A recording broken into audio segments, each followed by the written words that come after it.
We're talking about House Bill 1447. This new law takes effect in January. There are two parts that teachers and librarians are most concerned about. Section 2 bans materials that are obscene or harmful to minors. Opponents argue harmful to minors is too vague and could mean anything that someone is opposed to.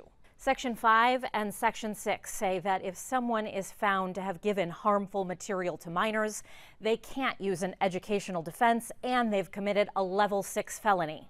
It comes down to supporters who say that children should not be exposed to graphic sexual content at school, and opponents who worry about censorship and book bans. Fly guy, he's right over here. He's very popular. There are hundreds, maybe thousands of books inside Maggie Nate's first grade classroom. And it is something you take pride in as a teacher. Nate teaches in the PHM School Corporation, a district which, since 2005, has had a policy explaining what happens if someone doesn't like a book or material inside a PHM classroom or library.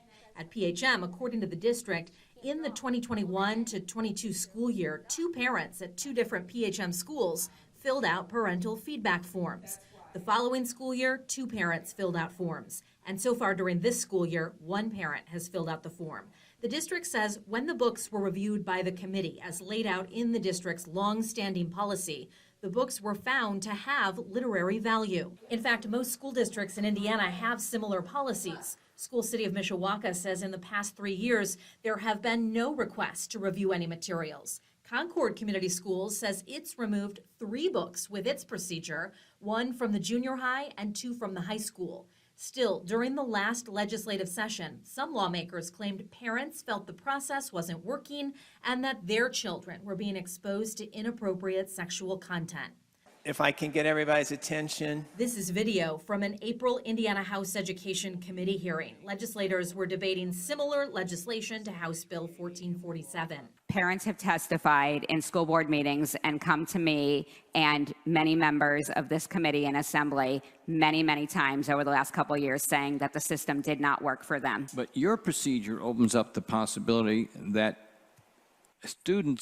all students would be forbidden to see a book that only some parents found objectionable. While there were a small handful of supporters who spoke, I am baffled and confused at the games being played with our children's futures. during the 4-hour hearing, a long list of librarians, teachers, and even legal experts said they oppose the part of the amendment that would ban harmful materials due to its vagueness, and the section that criminalizes teachers and librarians who use that questioned material.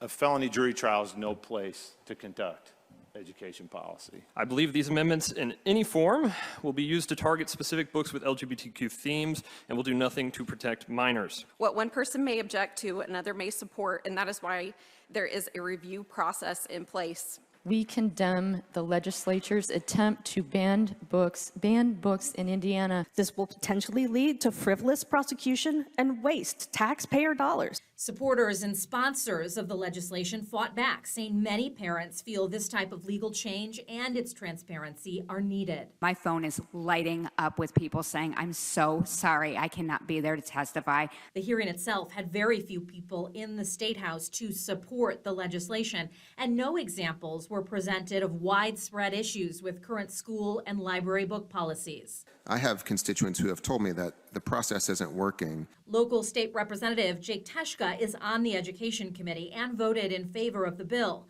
During the hearing, he said he wanted to help parents who felt their kids were being exposed to inappropriate materials in schools. And quite frankly, I was surprised by some of the passages that were found in some of these books that are housed in schools. Still, opponents said a book or material should not be taken away from all children just because one person doesn't agree with it.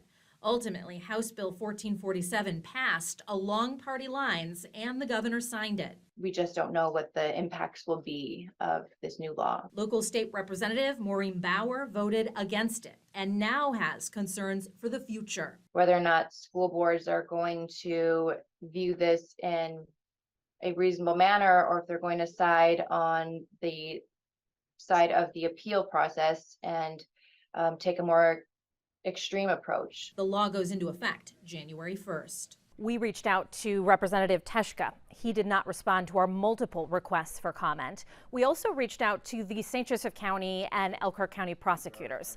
St. Joseph County prosecutor declined to comment. Elkhart County prosecutor never wrote back. In Indiana, people convicted of this level of felony could face 6 months to 2.5 years in prison. In the newsroom, Kristen Bean, WSBT 22 News. Thanks for watching. Like and subscribe to the WSBT 22 YouTube channel.